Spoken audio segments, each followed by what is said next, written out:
अस्सलाम वालेकुम जी। मेरा नाम जवेरिया है, मैं लिपालपुर तो बोल रही हूँ।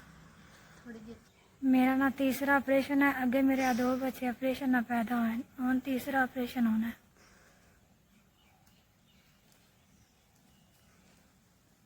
मेरा तो मियाँ दिहाड़ी टप्पा करता है तो बड़ा औखा गुजारा होंदा है। मुश्किल से बच्चों का पेट पालते पे, मेहनत मजदूरी करके। रात में तकलीफ हैगी सी ते साडे कोल इन्ने हुण नहीं है भी असी आधा डॉक्टर ले जाके लेडी डॉक्टर ले जाके असी चैकअप करवा लीए। महंगाई बहुत ज़्यादा है, उदों बिजली का बिल आ जाता है, कदे मकान का किराया, घर किराए का है। 5 6 7 7,000 रुपये ना तावन कितना, मेहरबानी शुक्रिया। अल्लाह ताला थोड़े कारोबार में बरकत पावे, थोड़ा काम ज़्यादा तो ज़्यादा चलावे।